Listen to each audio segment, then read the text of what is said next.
Hello and welcome to Move the Line Prop Drop Show presented by FanDuel Sportsbook. I'm Ryan Noonan, back with my friends to talk about the best way, the most profitable way to bet on NFL football, and that is through player props. Continuing here every week, we'll be here through the Super Bowl live, 2 p.m. Eastern, every Friday on the 4for4 Bets YouTube channel, giving out our favorite player props and taking your questions. Our favorite part of the show. If you're hanging out with us now on YouTube, jump in the chat. Let us know what your favorite prop is for Week 18. It is a wild week. It is a fairly limited board still. So we're maybe a little bit limited too in what we can talk about today. So maybe some speculative plays, maybe some things we're waiting to come out. So obviously, we know that the silliness that happens in Week 18, although I feel like we have a pretty good idea of who's doing what, but there'll be some interesting opportunities here. If you were looking for the podcast, it'll be in your podcast feed on Friday evening as well. Subscribe to both the YouTube channel and the podcast so you do not miss a show. Supporting it's free content, so thumbs up. All those things go a long way. Comments helping support the show. Joining me here, as always, from Mexico. I already saw a margarita being sipped. I'm a little jealous. Connor, what's going on? Not much. Yeah, it's one of my last days here, so I figured I'd kick the show off strong, get a good marg flowing, and roll it into dinner. So I think it should be a fun show. The board is really weird. I feel like I have one official play, but I think we might have a couple others. One of them is kind of still waiting on the practice report for. So we'll see. I think a couple other good topics to talk about since Twitter is like a war zone right now among the capper streets. But some good topics to chat about, and I think there's some fun, interesting topics on both sides. Also joining us here in the spot every week from Odds Jam at Slop Rules on Twitter. John, hi Slop. Slop, how are we doing today, bud? It's living the dream, man. I'm not in Mexico, but I might start drinking soon. Whatever. It's Friday. Like, who's judging? Yeah, it's PM, happy hour somewhere.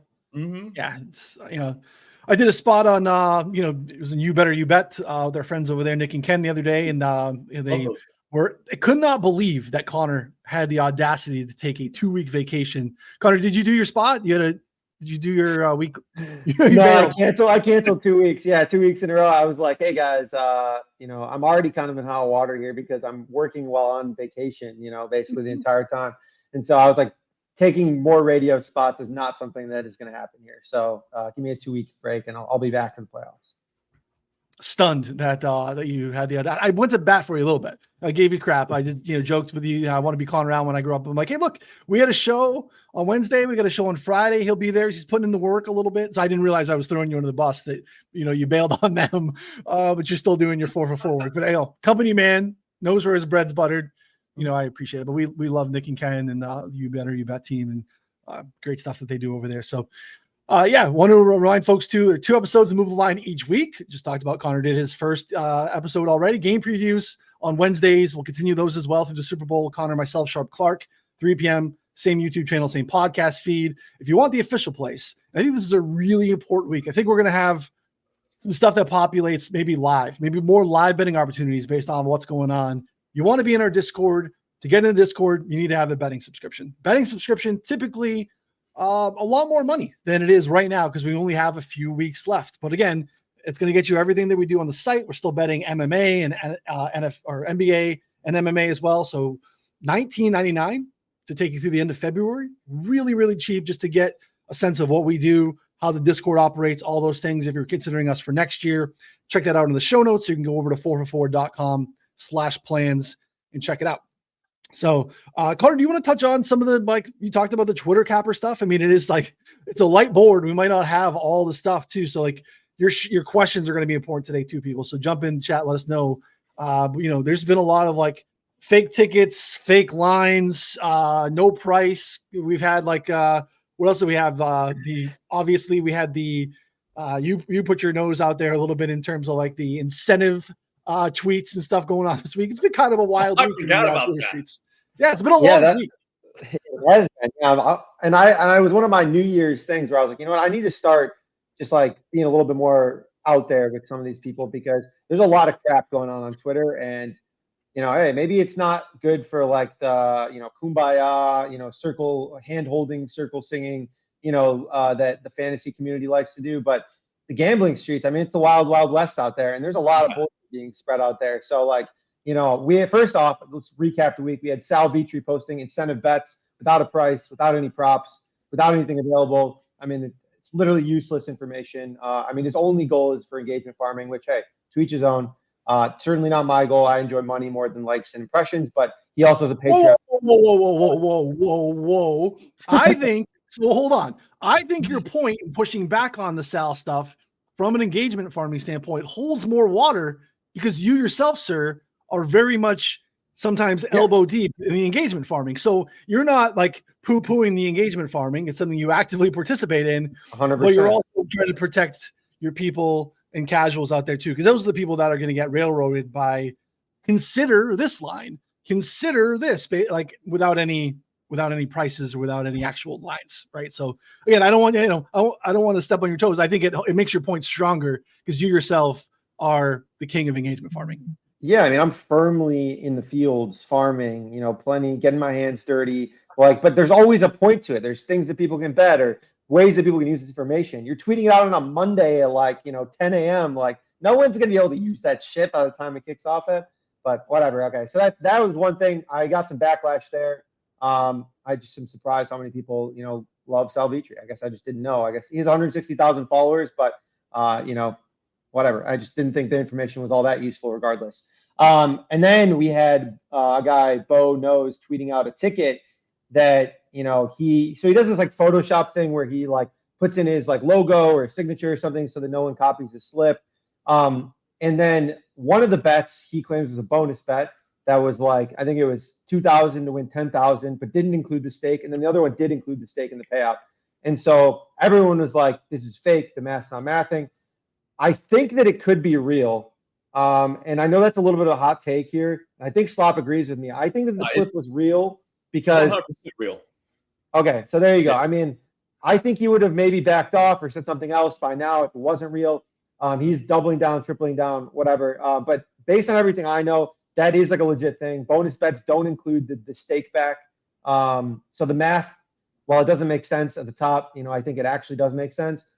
But then he doubled down and said FanDuel doesn't limit people, which is simply not true. FanDuel does limit people all the time. And he said that if you're limited, you're violating terms and conditions.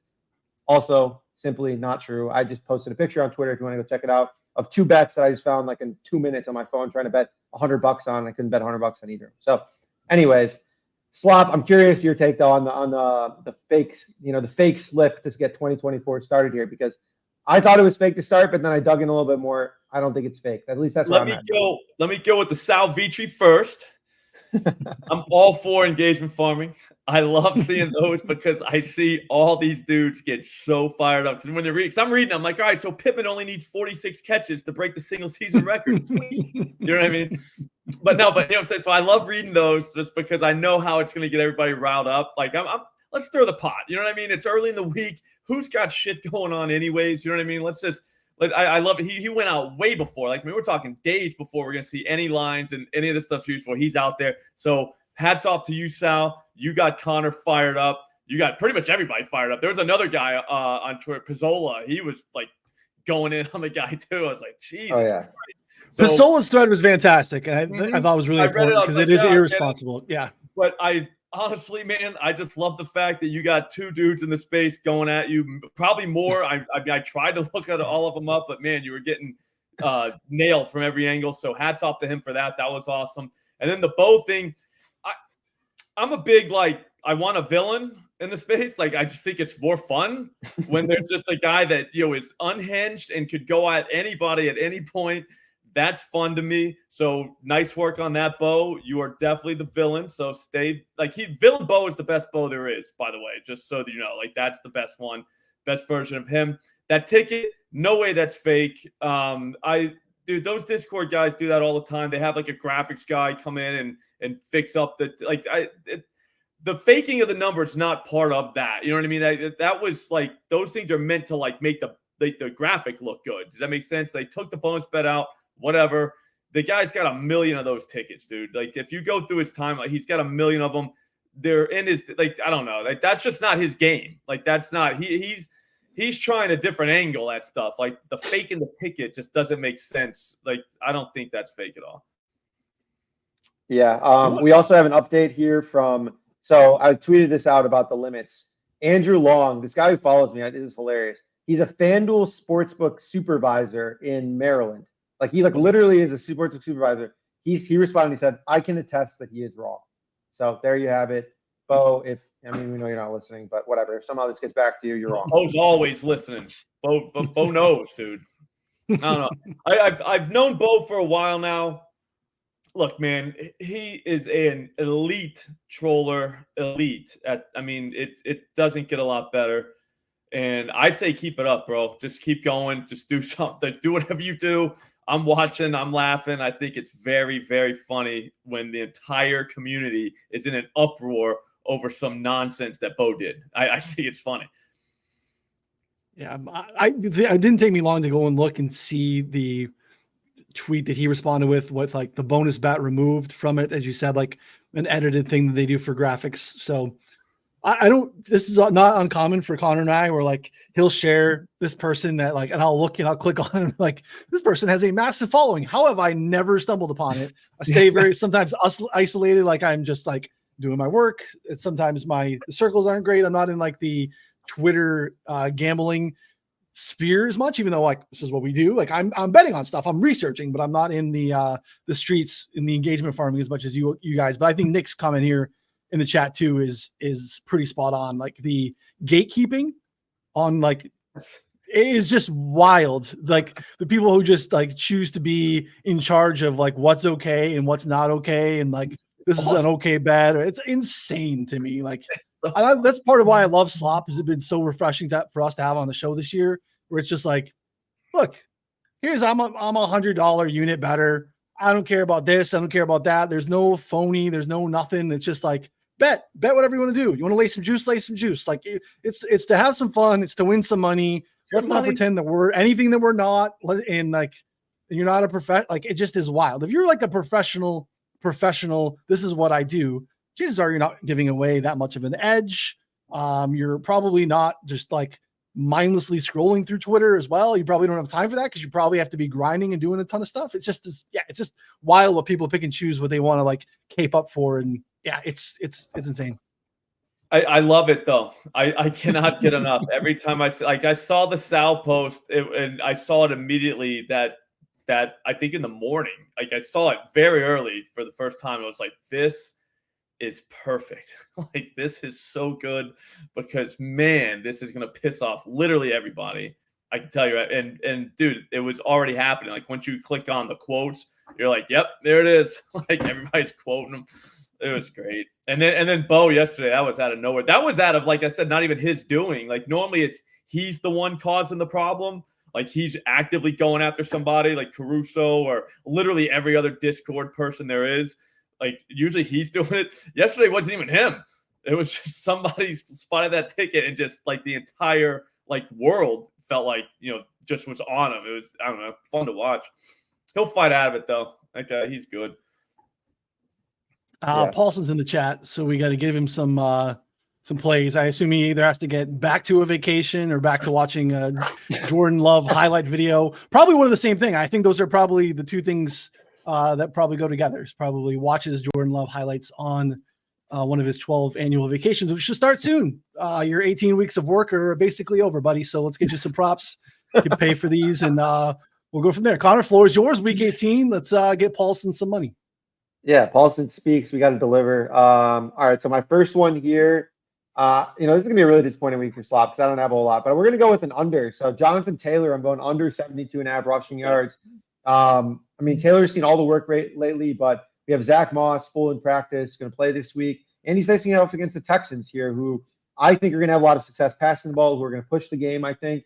And the Houston Texans run defense, second in run DVOA, allowing just over like 3.07 yards per carry to opposing running backs this season. They've been insane on the run against the run this year. So tough matchup, potentially more competition. I don't think Zach Moss is going to see a ton of work, but even a couple of carries, I think could make a big difference here. And then on top of that, potentially game script could get in the way as well. I think that this Texans defense is more of a pass funnel. So I think that's the direction that we see the Colts go here. So give me the under at 72.5. I'd play it to, high 60s. I think it's reasonable, but I don't think it'll get there because everyone's been, slurping the Jonathan Taylor Kool-Aid lately. Slop, I don't know if you heard that. Did you hear any of that stuff? I mean, I heard under, and then I kind of zoned out a little bit. No, I actually I hope that he's right because I kind of like Houston. I kind of like Stroud to just light them up, and I would hope that would mean that the Colts aren't sitting on the ball and trying to run it on the Texans. So that kind of lines up with what I want to happen. So I'm in. Yeah, I know, Connor, you played the Nico Collins line earlier in the week. I know that's kind of sailed out a little bit. We played 71.5, and I think we're 73.5 in most spots now. Yeah, you It's a want to little know what safe. makes this better is that my guy Sal is on the under. So it's gonna be like a little head to head here. Someone tweeted at me and it's like a little head to head here with Connor and Sal. So I mean, I think it just confirms Nico's going for $150 here, and we're gonna cash some checks. That was one Yeah. I did not agree with from Sal. There was a couple on that list. I was like, yeah, I can get there, but that was not the Nico one. Is he incentivized to stay under? Guy, so I can't go against him anyways. Sorry, Brian. All he's saying is you just got to consider taking the under. Don't bet it. Just consider it. Yeah. Just a no bet. Yeah. FanDuel had about it. FanDuel was lagging on the Pittman reception line, 6.5, or like everyone else had moved to like -150 or even 7.5 and plus money. So I took Connor's. I think I actually just took like a 60 plus for Nico, parlayed it with the Pittman 6.5 reception line just to give me a little bit of a sweat there on Saturday night. Hopefully we get some tackles. There'll be some good tackles in that game. We can get some stuff there too. But yeah, kind of a interesting look. One of the games we know for sure that matters. Paulson, what do you or Paulson? I'm reading Paulson's comments here. He likes the Nico over. He likes Dalton Schultz too. Slop, floor is yours. First play for week 18. All right, so people are saying that the Lions might rest people. I don't think so. I hope they don't. But just because I'm going Justin Jefferson over 97.5 receiving yards plus 125 at ESPN Bet. It's an obvious must-win for the Vikings since, I mean, they have to win this game or else they're going on vacation. So there's that. But then at the same time, like the teams that they need help from are playing in the 4 o'clock slot. So there's that too. So they have to play this whole thing out. I don't think that the Lions are resting people. Like, it's tough. It's murky water. You don't really know, but I don't think they are. We'll see. But here's the thing. Justin Jefferson has demolished them. And with the Vikings in the situation they're in, they got a one-read quarterback playing Mullins. He's the only guy that can throw a ball after seeing Jaron Hall last week. So it's force feed your best guy. Well, last time Jefferson played him, we went for $141 or $143, something like that. Time before that, he was 223 yards. They can't cover him. He's been over this number, I think, 4 out of 9 games. One game, though, he left early. The other game was when that he didn't cover was when he came back and did not look like himself. And then another time that he didn't go over this was last game when he played half the game with Jaron Hall throwing the ball at him. So there's really only been twice that he didn't make it to this, and he got like 84 plus yards in both of those games. If you want to go 125 plus or 120 plus, you can, because every single time he's been over 100, he's been 140 plus. There's that. But I think it's Justin Jefferson Sunday. Connor, where are you at there?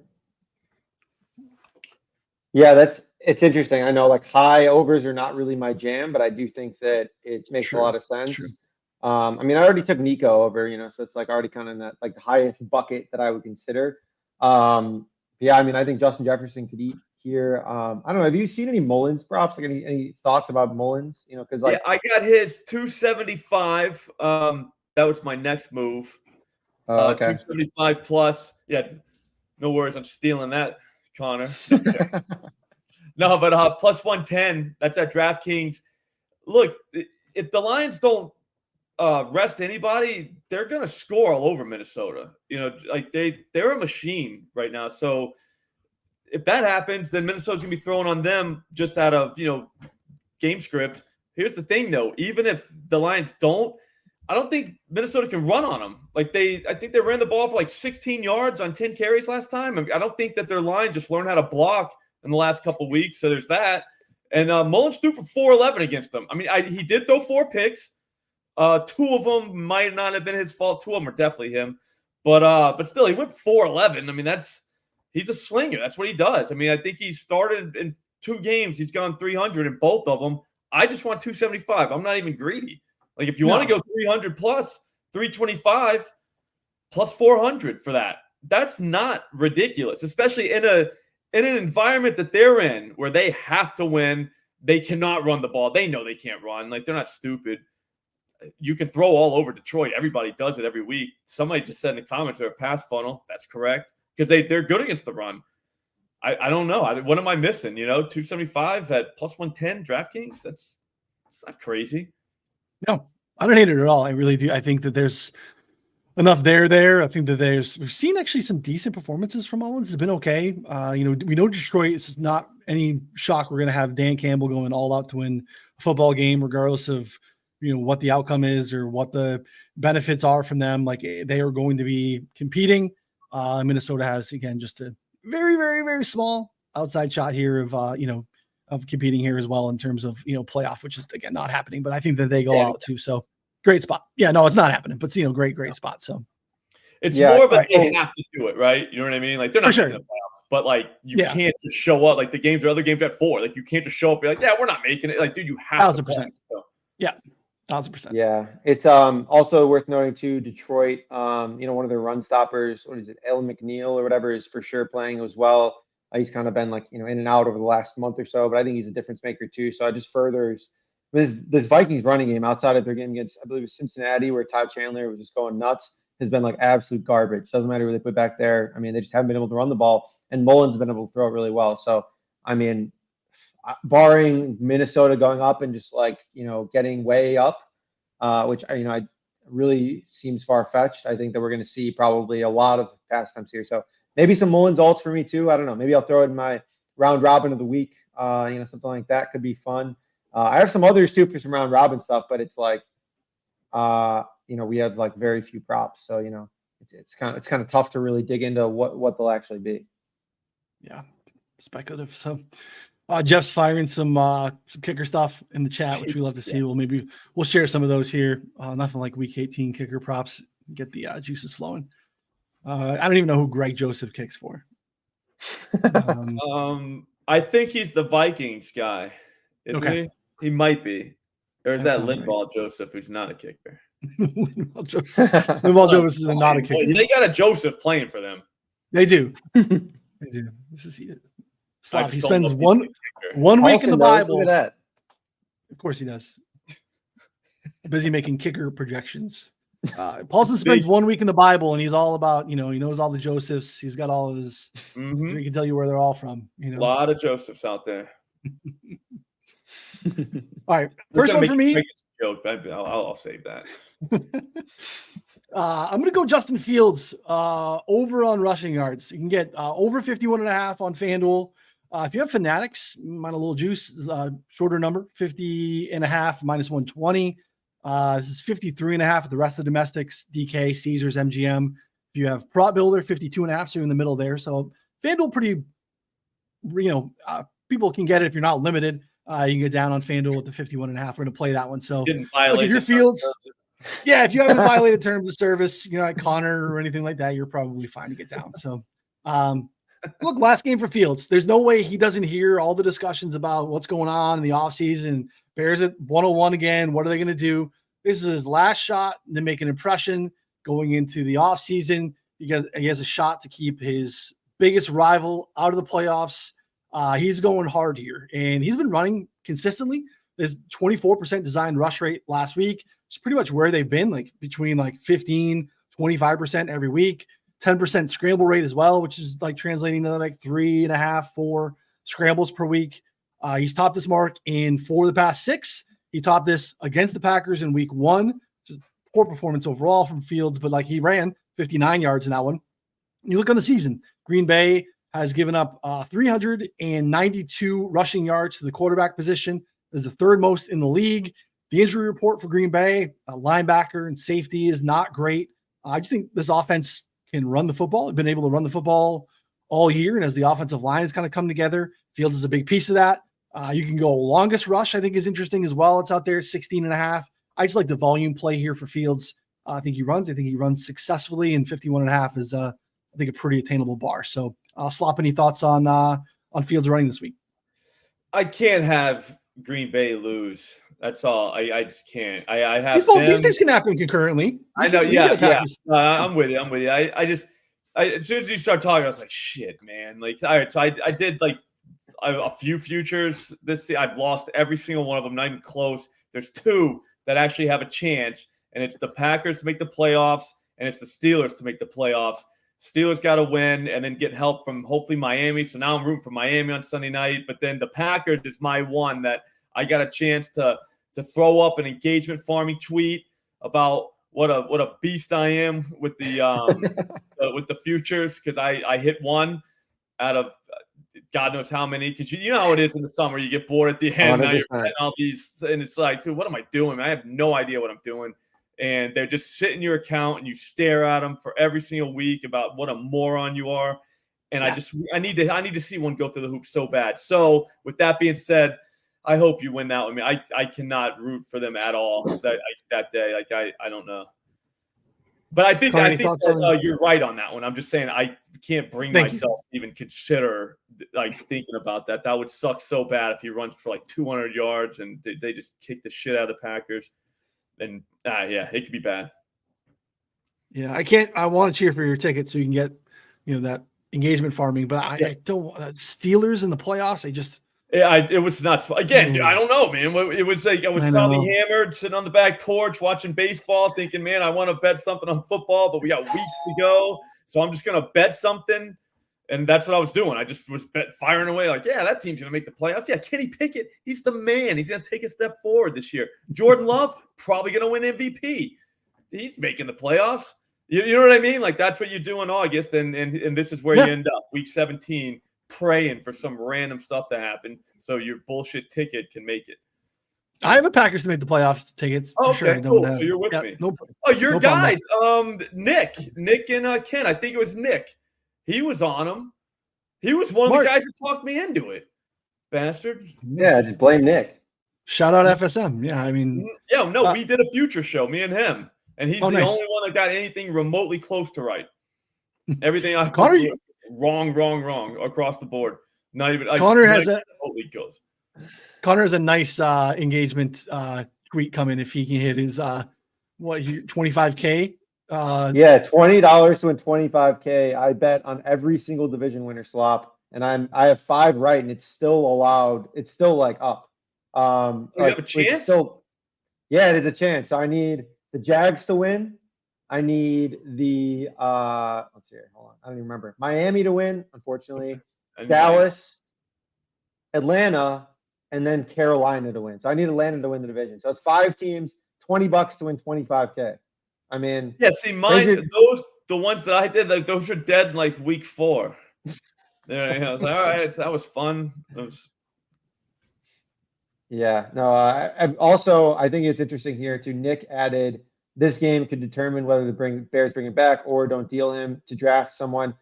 I have heard that plenty of times in the media, and I think that that's definitely possible. I just could not imagine making a decision off of one game, let alone a stretch against a lot of bad teams, on a player you've seen for 3 years consistently not elevate your team. Like he can't win games consistently. He's gotten better as a passer. Though, Connor. Yeah, it's all about this game. You know what's fun? This is the game. This is the one. Don't worry about 3 years of data and plays and film you can go look at. It's this game. You do it now, you're awesome. I like that. Yeah. I like that better. And I like Noonan's prop because I do believe that when shit gets real for Justin Fields, he does not throw the ball. He just runs the ball and scrambles, and he's like, because he's not risking throwing the ball, out to some of these guys here, like the one of the St. Brown brothers or whoever, it's like literally just nothing. So yeah, also, I think we're talking about futures here. Steve brought up a good point. My Allen Robinson alt overs. Yeah. He finished 950 yards short on 1,000+ yard prop. Right there. There was, a couple breaks didn't go his way. He only needed 950 in the last week to hit his incentives. Yeah, that's consider the over. Almost there. Yeah, consider the over. Yeah. Yeah, look, you probably the Fields thing, like we're in Chicago here, Connor. Like we're not Bears fans. So we're in a unique spot where we don't cheer for the laundry per se. I've not run into any actual Bears fan that wants them to start over and move on. And there's some Bears fans, and again, like they're not in charge of the decision, but like it's just really interesting to me that I think anyone with, and I don't want to like discredit it, but it just feels like, hey, when you get a shot at the top of the board to reset the clock on the quarterback position, you probably should. When we kind of have enough about Fields around like the issues continue to be the issues. There are some wild plays on tape. He'll probably make some this week. He made some last week, and he's continued to make them in the last month against some pretty bad competition. But in terms of if the goal is to win, you kind of, I feel like you have to restart. You have to take advantage. You have to go into this and like assess who at the top of the board, the quarterback position is your guy, move on from Fields, restart the clock. Again, like I haven't run into any Bears fans that think that that's what they should do, which is really wild to me. But yeah, he's going to run this game regardless. So smartest thing you can do if you're the Bears is just put a bunch of Justin Field runs on tape this week and just find one sucker that'll trade you like a boatload for him, and then go grab another quarterback. You know what I'm saying? Like that's the move. Again, you reset the clock, maybe get a nice haul for him, a haul that you probably shouldn't get, but whatever. Again, you just need to find one guy, one GM out there that one I can fix him guy, and just sit and then gas him up. Like, yeah, man, he's right there. You can fix him. Maybe in your system, he's, you know what I mean? Like just for sure. Atlanta, the Raiders, like, get Arthur Smith on the phone for sure. Literally, there's like 10 teams who I think would love to have Justin Fields. And it would be maybe not 10, but at least there's at least a solid 5 who would be a significant upgrade for and would probably pay reasonable amounts for. And the whole like putting it on tape now is awesome for the Bears. And like they're going to keep pumping out super hard decision. Justin Fields is our guy because it just upgrades his value. Like they could totally not be thinking that at all. And then now they can sell him for a screen, baby. Instead of literally mid-season. Like if they traded him at the trade deadline, like I was suggesting, stupidly at this point, they probably would have gotten like a 3rd round pick or a 4th round pick because he played like ass the first half of the year. And now he's just like rolled off an awesome second half. And, now his value is good again. Yeah. It's not even an indictment on Fields. It's just as someone can take advantage. But if you're the Bears, you probably should start over. But yeah, we'll wait and see. Bennett gets it. He's only here for Jeff's kicker picks. Same. I mean, yeah. It's the only reason we had this show. At this point, just like, we can sign on. We know Jeff will come in, and then we get some free money for the week, plus money kicker props. So, Connor, I know you don't have a lot of other stuff. This is our spicy section. You kind of flirted with a little bit of perhaps some round robins or something like that. Is there something that you're looking at, or is this a to consider section when other props emerge? Probably, just because there's like 3 games out right now, 4 games out. But what do you guys think about Kenneth Walker? Is he like, you think he's going to play? You think he's going to be good? Because his number is aggressively low if he's going to see like 14 or more carries. I like all of it. 12 and a half carries is aggressively low, in my opinion. 55 yards is aggressively low. 14 and a half longest rush. Like I considered all of it.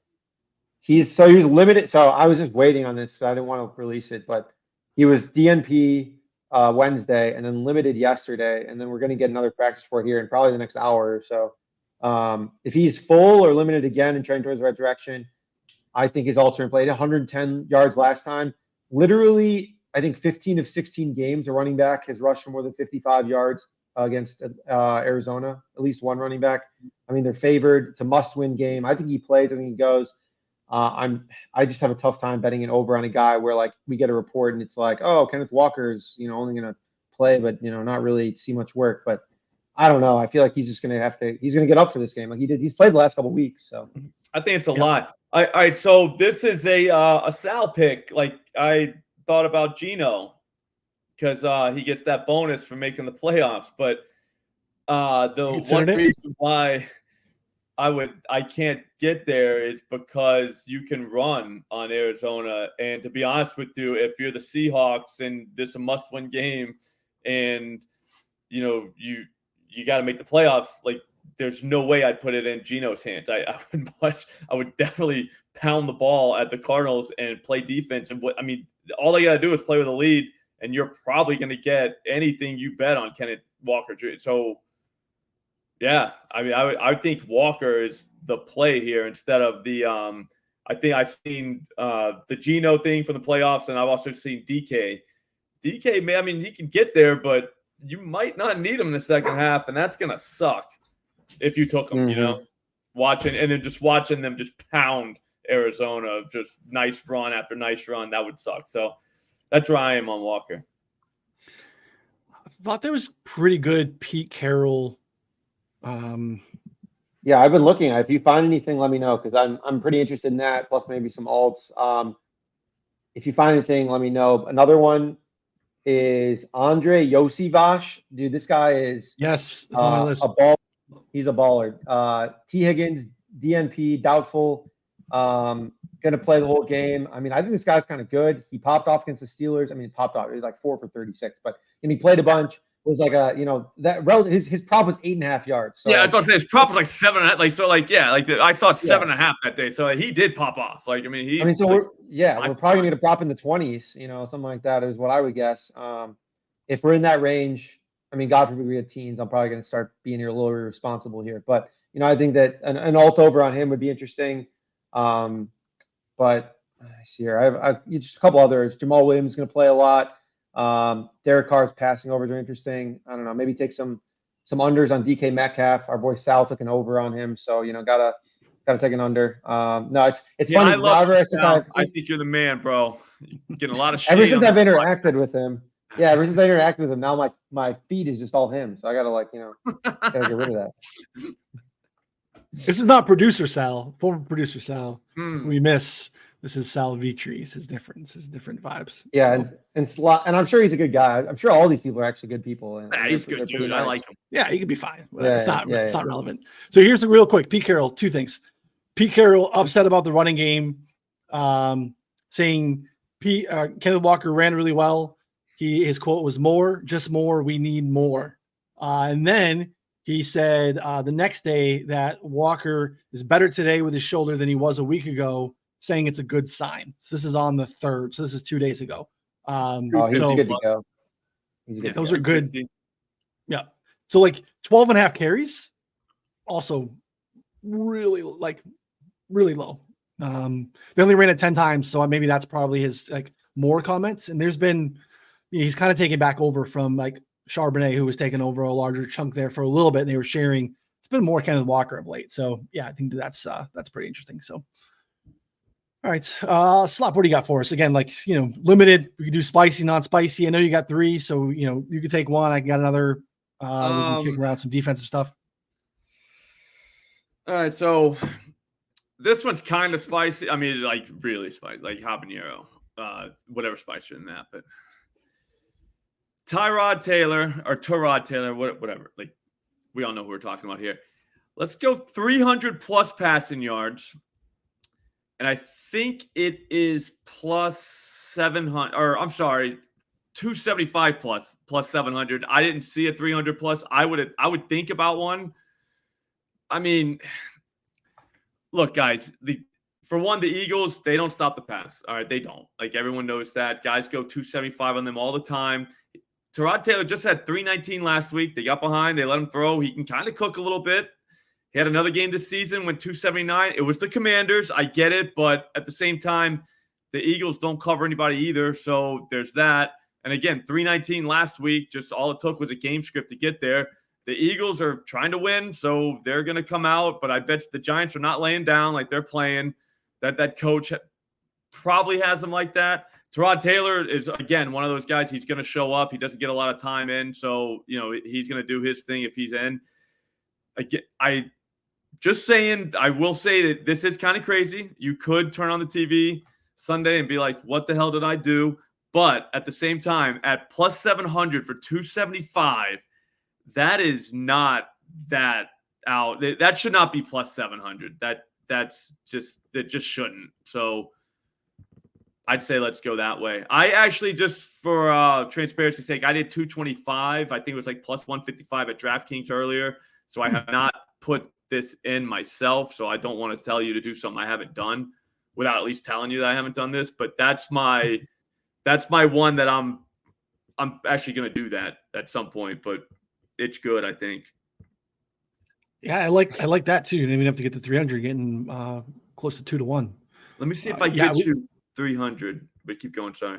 we know how bad they are. I mean, that defense feels like a team that gave up. Like, it's just so bizarre how poor they've been. Connor, any thoughts on attacking the Eagles' pass defense here?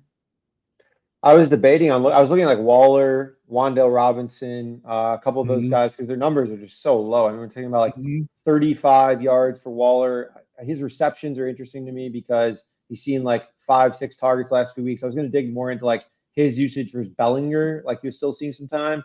But I think that was interesting. Wandale's, I mean, reception prop could be interesting. I know that's a slop guy for sure. So I don't know. I'm considering it.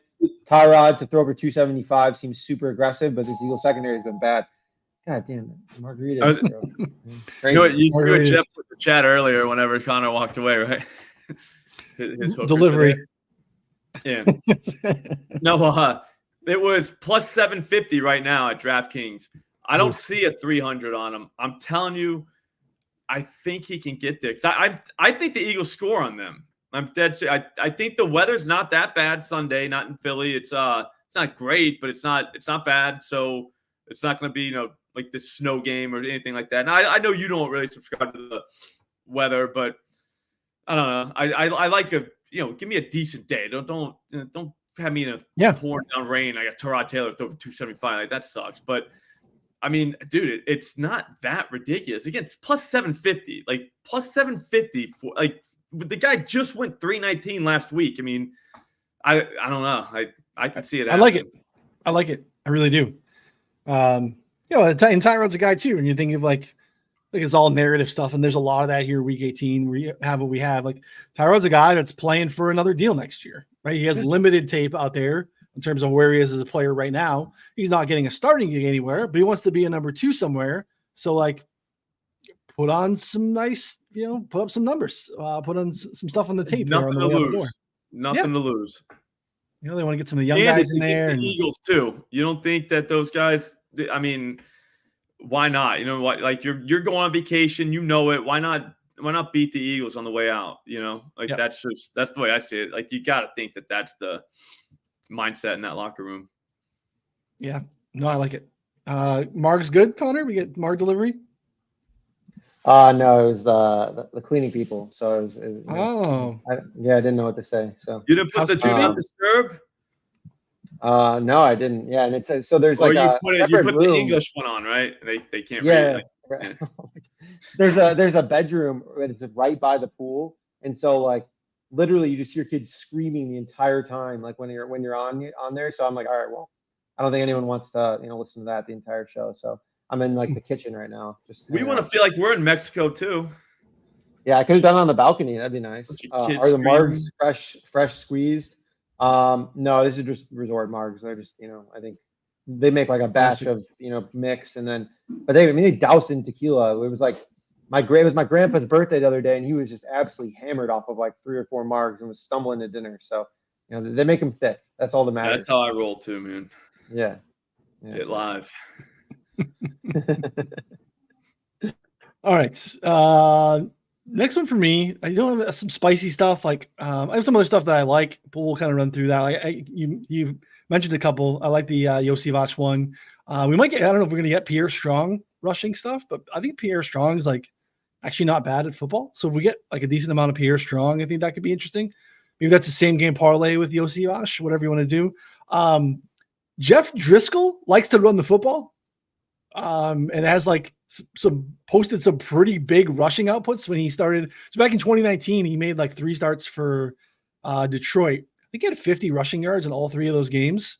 And got some spot duty for the Texans last year, or even 2 years ago. Didn't have like great yardage outputs, but ran a bunch, even on limited snaps.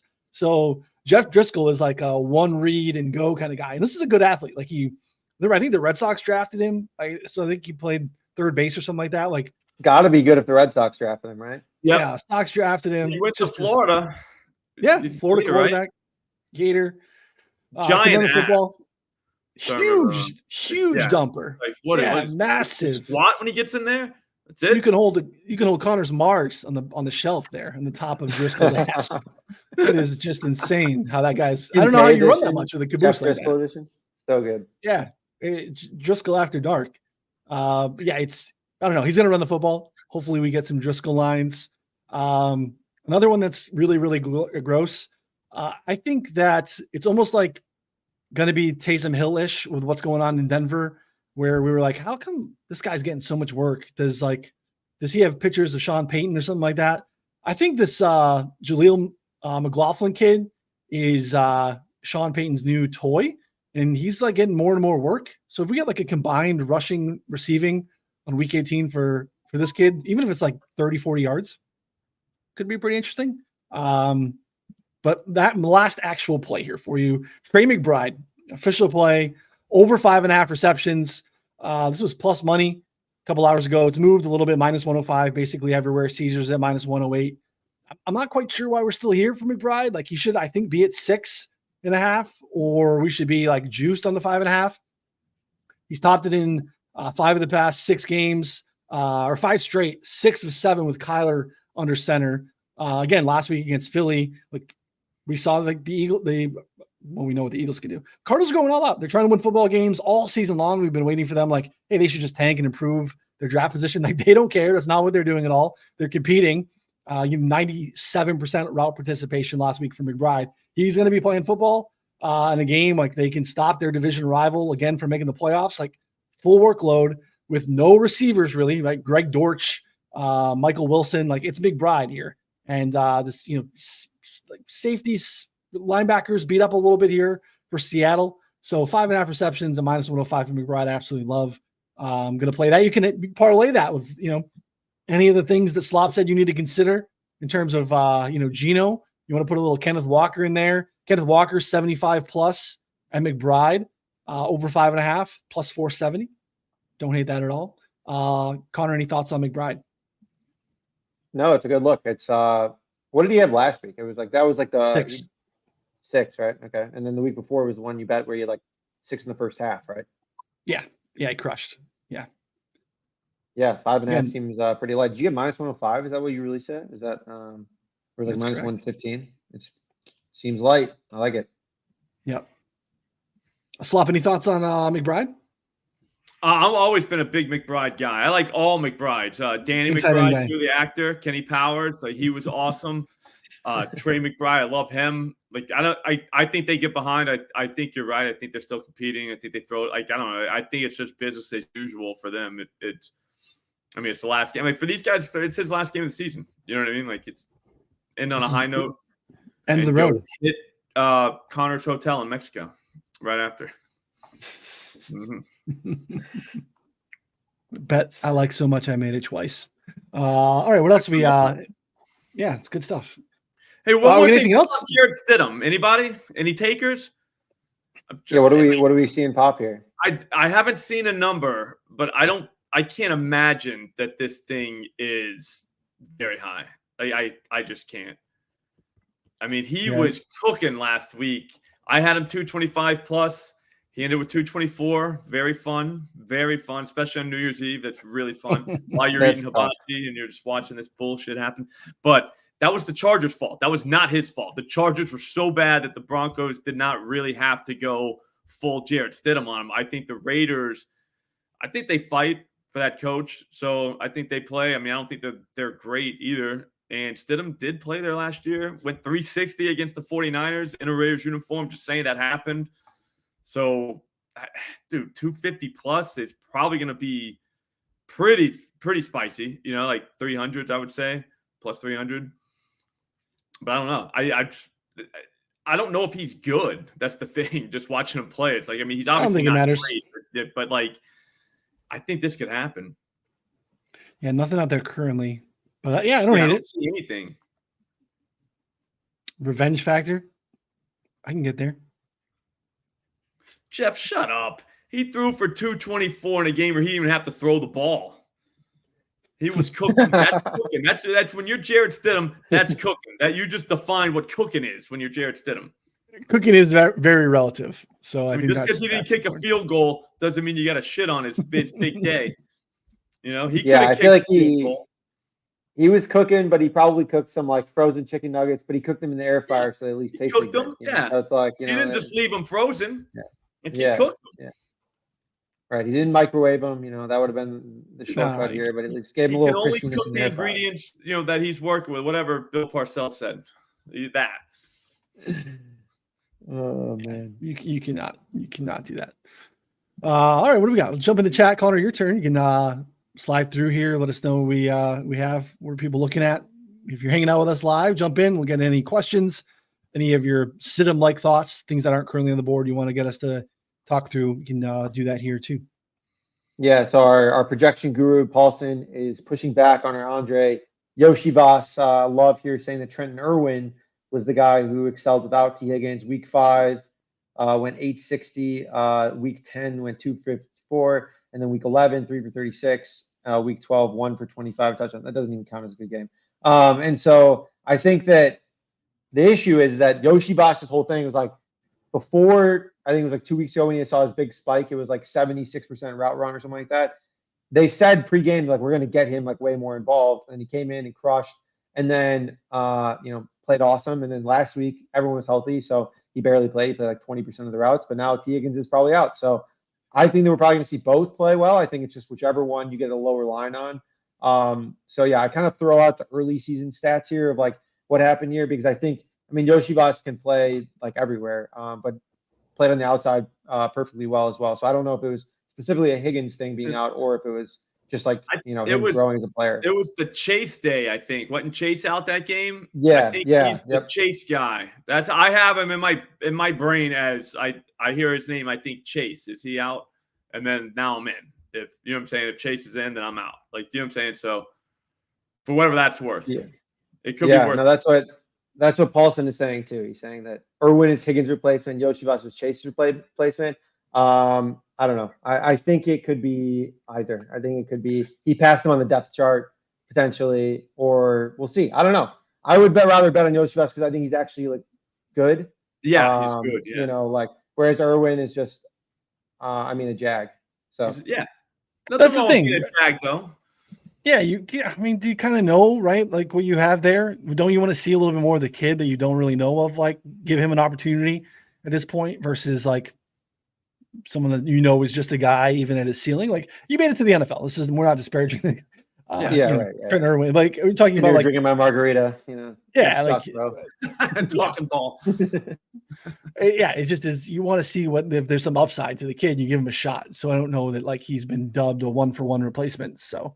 I will happily go down that path. We took him live, took some like just alt live stuff once the game hit a couple of weeks ago. Oh yeah. Was that the Steelers game? Yeah, it was a great day. Yeah. I think he caught a ball in like the first drive or 2 balls or something like that. And then they reposted his live line and went from like 8.5 to 16.5 or something like that. So it's like smash whatever you can get in as quickly before that, closed up and they reviewed it. So yeah, happy to go back to that. Well. That might be the way to approach it. See what's going on. See if he's playing a lot. Hit the live line. Because one of them is going to have 30, 40, 50 yards. I just don't know which one. I would lean Yoshivas because I think he's good, but I'm also biased because, again, I think he's good. So, all right. We got Shark Burners in the chat. Shout out Shark Burners. Always a supporter here. We got some negative correlation plays. We have Daniel Stacey suggesting George Pickens. We have projected for 65 yards. Line is 47.5. It's been absolutely dominating. I don't mind that ever as like a correlation play. The thing is that, or negative correlation play. The thing is, he's seeing a ton of targets. Like with Mason Rudolph, he is firmly out targeting Deontay Johnson in intermediate areas, deep down the field. Like, yeah. Right. Only problem is the weather. I was looking at that this morning. It was 49.5. It's gone down to 47.5. The forecast have shifted, I think, and that game's in Baltimore. To where, like, I know you guys don't care about weather, like, but I think that's why this line's gone down. I can't think of any other reason. I didn't think it was supposed to snow or have any type of weather effect at all just 2 days ago. And then this morning I went to look. I was going to make probably the greatest TikTok video ever with Pickens. I was going to highlight how he got snubbed in the Pro Bowl, and that's why he's going to have this day. And then I saw the weather, and I just was like, yeah, I'm good. But now to see that the line went down to 47, I would have looked like a fool because I had 49.5, and just 2 short hours later, he could have gained 2 yards. But still, yeah, I don't know. The weather, that's like that kills me with that one. Yeah, it's tough. It's looking. I checked I think Kevin Roth from Roto Grinders does a great Yep, job with the he's weather my guy. recap because he's like an actual weatherman. You know, not Mhm. like me who is masquerading as such in my Roto World days, writing a weather column. Uh, but hey, Cash starts check to. the same, right? You cash the check on that, Mhm. per article rate. I was making money, and I was just basically like looking up weather reports, just making sure. And then if anything was serious, I would ask him. And then Chris Allen does a great job too. Actually did like legitimate weather studies and how it impacts football. So that's good. But yeah, looking like could be wet, windy combo of both, and that's kind of a bad combo. So we'll see. I don't know. I was kind of thinking that Baltimore just might run the piss out of the ball regardless. They want to win, but Tyler Huntley's not exactly a precise thrower. And then we know that the Steelers want to run too. I mean, I think they ran it 40 times last week with Najee and Jalen Warren. So yeah, I think that makes sense. Slop. That's another one that I like. I'd love to get your guys' thoughts on. Jalen Warren, who's basically like he's taken all the passing stuff away from Najee. Najee is like just a early down thumper, all the long down and distance stuff, like targets, all of it. It's just been Jalen Warren. 3.5 receptions is like minus 120. Yards is like 23.5. Yeah, kind of like the yard. He's a yards guy for me. He looks like a bowling ball when he gets the ball. Like he just turns into, you know what I mean? Just like shedding everybody. Yeah, it's I don't know. It's interesting to me. I'm so burned historically of just like running back receiving stuff is sometimes so thin. But yeah, the game script that's all about game script. I mean, like you're toast whenever your team's just leading. You're like, fuck, like we're not gonna get this.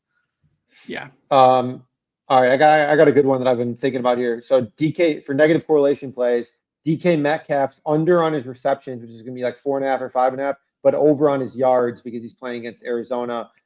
He against two high safety looks, he has like a 15% target share, lower than JSN, lower than Tyler Lockett. I believe it was the Fantasy Points crew or maybe Debro. Someone tweeted it out, but it was good info. And then against single high or cover 3, he has like a 25% target share. So again, seeing fewer targets, but the DK Metcalf boom is always there against the bad Arizona secondary. So I don't necessarily want to bet the under on his yards because he's a guy who can literally do nothing all game and then house one. But again, I think that can play to our advantage here with negative correlation. Like, 4 for 80 is very much in play, and that'll get you probably, 15, 20 to 1, I bet.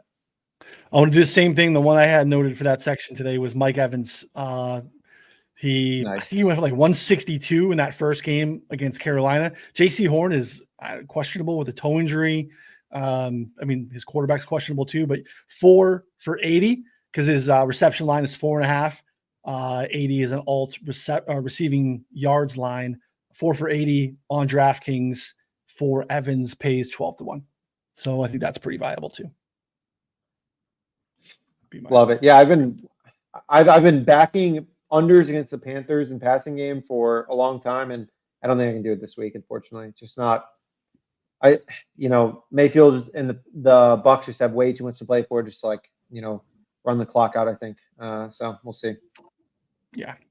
Again, it's going to be a great live betting week based off of, just information that we're finding out in the game or what's going on, or like if you just, I think you have your to subscribers stay in the Discord.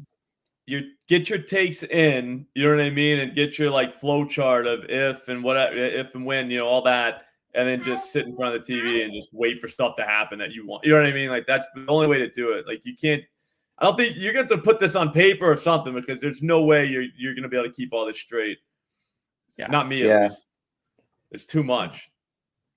You got to put it on paper like GRP wins. Our guy George, just write it out, write all your bets down, write everything down. Write them down on a piece of paper with a pen. Yeah. Oh man, so good. Also, we got some Christian Watson lines popping here mid-show. Oh, look at that! You got your notebook. We got some Christian Watson lines popping mid-show. 36.5 receiving yards. Any takes off the bat there? I mean, if he's full go, it's almost certainly too low. His lines are in like the high 40s, low 50s. But I mean, the Bears defense has been playing awesome. I don't know. Noonan, any thoughts there off the top? Well, he's boomer. He's a longest reception guy for me, and that's kind of it. Like the hammy is just put together with just, I don't know. It just is not strong. I don't feel good about him getting through a game. We could get a discount on longest reception. We did this his first game back the first time he plays because he gets like 2 to 3 looks that are like 20 yards downfield basically every game. And his longest reception line when the first game he came back was like 17.5 or 18.5 or something like that. So maybe we get a discount there in his first game back. Could be something to look forward to. Yeah. Let me see here. All right, chat. I think we're almost done through our comments here. Any Gibbs longest rush book? I think they will put it out. Probably just gonna be closer. I mean, we're gonna have just a ton of bets on Saturday. Unfortunately, it's just kind of what it is. They're not releasing much. Andrew Griffin from the UK. Evening, guys. Thanks for all the props throughout the season. I made some money this season for a change. Good luck to Connor's division winner bet. Andrew, appreciate that. I will send you a Venmo if it wins. Just thank you for supporting the show. I mean, again, it's not going to win, so Andrew, don't expect anything. But if it does win, we're going to Vegas, baby. It's going to be a good weekend. Connor and Andrew taking Vegas. Go Panthers. And then, dude, for real, that's the big thing. Is that I think everything else is doable. The Panthers just need to win already against the Bucs. Sure. That's tough. It's in play. Yeah. Last one here, I think Leanne. Shout out Leanne for supporting the show all year. No specific question there. She did ask about an incentives parlay, but there's not enough lines up to talk about that, I don't think, or they're already accounted for. I think the issue too I have with this, with the incentives, is that a lot of them in our games are in games that are needed to be won. So like players are not focusing on like getting the incentives. Like coaches are not focusing on incentives. They're focusing on like winning the game. So like they're not like, oh, Dalton Schultz needs 6 receptions to hit his incentive. They're like, we're gonna win the game. Like I don't care if Dalton Schultz gets 500K. Like we're gonna go out there and win. So like I just think that kind of shit's dead. It basically has to be in like with teams that have nothing to play for, on players that are not like record breaking or already known. They have to be like lower key players. And then since everyone's already tweeted it out, it'll be scooped up within like probably a minute or two. It would have to be like your team is not going to the playoffs, so you're out of it. You have a guy that's going to break some record, like a receiving yards record or a rushing yards record. The only thing that you could possibly play for is this, and maybe you might get your edge there. Like and then it would have to be a good number too. Like he only needs $170 or nothing crazy, but you know what I'm saying. And then the line would have to come out at like 9. You know what I mean? Like that's the only way I could ever see those things really working out. Every other way, it's just kind of like it's just noise. Yeah, I mean, what's crazy is that they used to be awesome for like years. I mean, 4 or 5 years. We talked about Brady with Gronk. Like Gronk was like doing nothing for the end of his career, but needed like 5 more catches or something like that to get like a $500,000 bonus. Literally, Brady goes out there, just throws 5 receptions like straight to Gronk, like 5 plays in a row, and hits his bonus. And sportsbooks were not like, they didn't account for that. Like there are literally multiple years examples of this happening where it wasn't accounted for. So that's so specific of a situation, though. I mean, those guys are friends. Was it that in Tampa, or like where was that? Yeah, it was in Tampa. Yeah. So there's that. I mean, the guy came to Tampa to play. So I mean, you know what I'm saying? You had something that was told there, and then also too, it wasn't like the line was too inflated. We're talking about receptions. You know what I mean? It might have been an extra one on his that year. It was probably 3.5 most games. 4.5. It's not like how can they really tax you on that? I guess is what I was saying. They can't. Like I don't know. It was like again a very specific situation is all you're looking for, and just to spray the board is kind of crazy. Yeah, completely agree. Couple tackle things real quick. Again, these are considered because we don't have lines for them yet, but I want to talk about them. Give you the line I think we're going to get. Antoine Winfield in this game that we're talking about with Tampa and Carolina, safety for the Bucs. We know we're getting full out from the Bucs. Safeties versus Carolina have been a target all season. Like they've produced at a really high rate. They're giving up 15.8 tackles per game against Carolina this season. Is like 18% above league average. And we're in Carolina is the best spot in the league for assists. 54.5% of the tackle opportunities in Carolina have been granted an assist. That is like by far, it's like 5% higher than anyone else, almost like 12% higher than league average. Tackles in Carolina we want to look for. Xavier McKinney, he's played literally every snap all season long for the Giants at safety. No reason to think he will not continue. Safety against the Eagles has been something we've targeted all season. We did the same thing with McKinney a couple weeks ago in the spot. And I think you got like 12 multiple, like you could take ladders here on McKinney. He probably has a nice game if he's like 6.5, lay some juice or even 7.5 plus money. McKinney I will like here. And then Robert Spillane, linebacker for the Raiders. The Broncos don't give up a lot of tackle opportunities even on the season, but 31% of the tackles against Denver come from linebackers this season. This is the most in the league. They're like one of the league leaders in tackles against from the linebacker position, even though they're like near the bottom in actual tackles against. Even last week with the quarterback change, we had both Eric Kendricks and Nick Neiman for the Chargers had 10 plus tackles against Stidham in Denver there. So Spillane, probably 8.5. I'll be looking to take the over. Otherwise, there are going to be some spots where they put full game lines on some guys. When we think we're not, there's a chance they don't play. Could be a heavy under week on tackles based off of what happens here in the next 48 hours with tackle props. So maybe a heavier than normal under week. So those will be the tackles that I'm looking for to consider without knowing the line yet. This is a Connor week. Remember last year with the Vikings, I think it was. Oh man, I would love that. I was thinking about that. Yeah. But the issue is that we haven't really gotten anything. That was such a specific scenario, but we'll see. Yeah. I mean, you never know. Sometimes they give you some Never know. gifts. Sometimes there's some last minute news where it's like, hey, we're only gonna play our guys a half, and then you have every lineup at Prize Picks at Vivid. By the way, shout out to Vivid. They continue to have lines up way past when they should. So, if you're looking to make the easiest way to make money is by doing this. Literally just follow the information, pick off stale lines. It's not going to keep your accounts alive for a long time, but Prize Picks and Vivid will usually be pretty good to you for a while. So, yep. Shout out Vivid. All right, that wraps us up. Like I said, you want to stay into some of the live stuff. You want to get in our Discord. The betting subscription is $19.99, super cheap. Again, gets you access to all that we do. Still betting MMA and NBA. And again, if you're considering us for next year, perhaps you just tune into the show every week or even a couple of weeks. You want to see what our offering looks like in season. You get a sense of it here for the playoffs.